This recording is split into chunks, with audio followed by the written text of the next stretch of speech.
Hello everyone and welcome back to my channel. Today I'm going to be doing another home vlog, obviously because we are still quarantined, and I really hope that you are staying at home and doing everything you can to self-distance, only going out when it's absolutely necessary, because it's so important that we practice this so that we are trying to flatten the curve, as I say, because this is something that is very serious. But I do think that with everyone cooperating, we definitely can slow things down, and hopefully we'll get back to normal soon. And while we were doing that, what perfect way than to talk about what are the most binge-worthy shows on TV right now. Or when I say TV, I mean Netflix, Hulu, Disney Plus.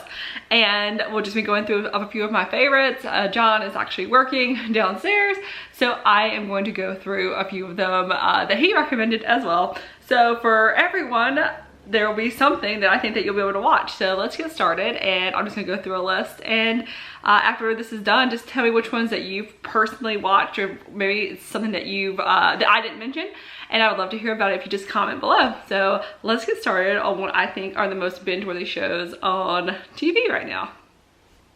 I actually have my popcorn. I wanted to make real popcorn, but we don't have any because I've been missing the movie theater so much. We love to go for date nights all the time, and of course, as you know, that they're not open right now. But I have my popcorn, and I have this strawberry juice beverage that I picked up at Trader Joe's before. As you can see, my lipstick is up at the top before things got really crazy. It's okay. It's 60 calories, so that's not too bad. It is very strong, like very fruity. But you know, if you're into that type of thing, summery, test that out. But I mean, you can't go wrong with Smart Pop. And it's just almost as good as real popcorn, but not quite as good as the movie theater popcorn. So on Netflix, I think everyone is talking about Tiger King, which if you haven't watched it yet, it just came out last week. So I don't know, I feel like it's swept the nation. It is insane, and it follows several different storylines, but the main character, I guess the show would be Joe Exotic. It is a man who owns this wildlife, I wouldn't call it a preserve, but a animal park, I guess, in Ohio, and he has tons of big cats, tigers, lions, bears. Oh my, I had to do it. But he has this ongoing feud with this woman in Tampa, Florida named Carol Baskin, and she does have a preserve, but it's all just crazy. You have to watch it to believe it.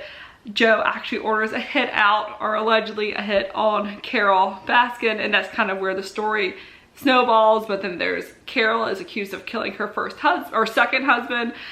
It's just so much that you have to go watch it. So go binge Tiger King. I think there's like 7 episodes on Netflix, and you can just, I mean, the first episode the pacing is a little slow, but then right at the end, it picks up and you are hooked from that point forward. So definitely go check out Tiger King. While we're on the subject of Netflix, if you haven't already, Stranger Things is a must. Definitely, I feel like it's like one of the biggest phenomena that has come out of Netflix. Of course, you know that I love to talk about Halloween Horror Nights at Universal Studios in Orlando and Hollywood, and that has been a huge event and maze for them the past few years. So of course, I've always been really into it. But there's 3 seasons currently. I know that they've kind of halted season 4 because of everything going on, but I'm sure that will be up. They'll get back as soon as everyone is able to, but in the meantime, definitely, if you haven't already or you just want to revisit it, Stranger Things seasons 1 through 3 is available on Netflix. And if you're into something that's kind of spooky, which we know that I'm all about the spooky, The Chilling Adventures of Sabrina, the 3rd season dropped about a month ago. I will say, it is a little hard to get into, like if you're just now starting it. The 1st season is really good. It's just a little slow, but I feel like with a lot of TV shows, when you start out, that they are like, you know, because you're introducing the characters, you're kind of figuring out what's going on. It's a little slow to begin with, but then it definitely picks up. And I think this 3rd season is really good. So Chilling Adventures of Sabrina, also on Netflix. And if you're just wanting to watch an oldie but a goodie, Gossip Girl. I mean, it was huge when I was in college, which has been a little while ago, but still very popular enough to do a reboot with it. And it's just one of those shows that I like to kind of have in the background while I'm working, especially during this time where everyone's working from home, that you can just kind of have it playing, and even though you know what happens, it's one of those that, I don't know, it's a kind of a classic for me. So definitely check out Gossip Girl if you haven't already. Speaking of, as I adjust my camera here, speaking of Gossip Girl, we all know Dan Humphrey is now doing a lot more stalking as Joe over on the show You, and it is another one that has just kind of taken everything by storm. I actually watched it when it was a Lifetime show when it first started like 2 years ago, and not a ton of people watched it, and then it went to Netflix and it kind of blew up into this whole thing. And the second season came out about 2 months ago. I know a lot of people probably binged it already, but it's one of those that if you like, I mean, it's definitely not supernatural, but it's definitely creepy, stalkerish, and he is very different than Dan Humphrey. If you have watched Gossip Girl, then you'll want to check out You to see him kind of in a completely different light, which is Penn Badgley, who is a fantastic actor and very well at playing Joe, who is super creepy, but you kind of want to root for him, which is awful because you just need to watch it to understand what I'm talking about, and people shouldn't want to root for him, but I think he's just so likable and people loved him from Gossip Girl that it's just kind of transferred over. So check out You, and that is also on Netflix. One that my husband I know would definitely recommend, and so this is something that you want to watch with your husband, wife, partner, whatever, whoever you happen to be quarantined with, or if you're just hanging out solo, kind of like I'm doing right now, then a great show to watch is Black Mirror. It is also one of those shows that I feel like has kind of been around for the beginning, I guess, of Netflix. I mean, maybe not at the very beginning, but it's one of those shows that you definitely think of. And it is, as best as I can describe it, is like the Twilight Zone, a more modern version of the Twilight Zone. And it's great to watch because you'll see some actors that will pop up. I won't say before they were famous, but a little bit. Daniel Kaluuya, who you probably know from Get Out, makes an appearance. His episode is actually really, really good. Anthony Mackie, who of course is in the Avengers, he was actually on last season. His episode is very interesting. We know Ashley O from, who is kind of like a hybrid of Hannah Montana and is played by Miley Cyrus. I mean, not a complete hybrid, but it's very similar. And that was a really great episode that was last year too. Several seasons of Black Mirror that you can catch up on, and I know that's really, those are shows that are super fast paced and interesting and something different each time. So that's kind of a cool anthology type series that you can get into, and before you know it, hours have just passed on by. So definitely check out Black Mirror on Netflix. And as we're talking about all these different streaming services, which I know, thank goodness that there's so many, that we have so many things to choose from, that really the hours do just pass by. And I think having a show on in the background is a great way while you're either working at home or if you're just kind of stressed out. I know watching your favorite TV show can kind of be something, or movie. I know that there's tons of movies always out there too, which I think my favorite movie from Netflix was To All the Boys I've Loved Before. I thought the second one was okay. I mean, it was good, but the first one is still really good. But I'm gonna move on to Hulu, which has my favorite show right now on, that I can't wait for John to come up later so we could, like, you know, I feel like everyone has like that deal, like, hey, you can't watch this next episode until I watch it. And it's very hard, but we're gonna start, I'm looking at it right now, episode 49 of Little Fires Everywhere, which I love. Reese Witherspoon, I love Kerry Washington, of course. I think we remember Reese Witherspoon as being Elle Woods, and you know, more modernly now she's on Big Little Lies. She produces and is in so many things, and Kerry Washington, of course, was Olivia Pope on Scandal, which is another one of my favorites, and it should be streaming, I'm sure, on one of these, probably on Netflix or Hulu. But Little Fire, it's everywhere. I read the book a few years ago, and it's a wild ride that you definitely have to catch up. But basically the gist is Reese Witherspoon is kind of in this small perfect town, a little bit like Pleasantville, which she was in that, if you remember.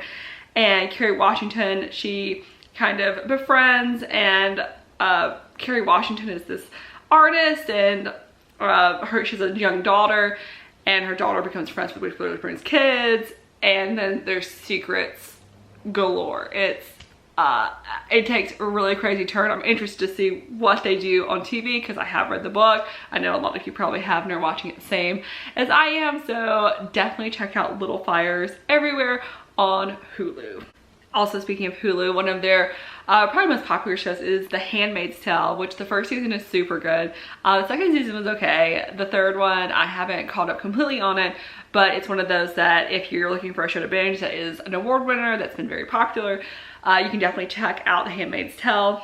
As I'm looking at the screen right here in front of me, another one that is not a Hulu original or anything like that, but it is, you know, you can watch so many different shows on there. It is a TLC show, 90 Day Fiance, and it is such a guilty pleasure of my husband and I. We love watching it. I don't really know why. It's just one of those, it's kind of like a train wreck sometimes that you just watch and you can't look away, and that's kind of how I feel like it is. There's so many interesting dating and courting type courting, I don't know who says it anymore, but there are so many different types of shows. Another one that I forgot to mention is Love is Blind. If you have not watched it yet, I believe that it's on Netflix, then you need to catch up because it is one where, I mean, the basic gist of it is you are marrying someone that you have talked to for a few days that you've never seen before, hence love at first sight. I'm looking right now, Frozen 2 is on, and let's see, we have all the Spider-Mans, we have Captain Marvel, Iron Man 1, Iron Man 3, Guardians of the Galaxy. There's so many. In fact, I'll just like kind of flip it forward to let you see what I'm looking at here. So you can see all the shows that they have available to stream, since Disney basically owns everything, like I feel like now. So definitely, as I adjust there, definitely check out Disney Plus. If you haven't watched The Mandalorian, I mean, if you just want to rewatch it to see Baby Yoda because he's adorable.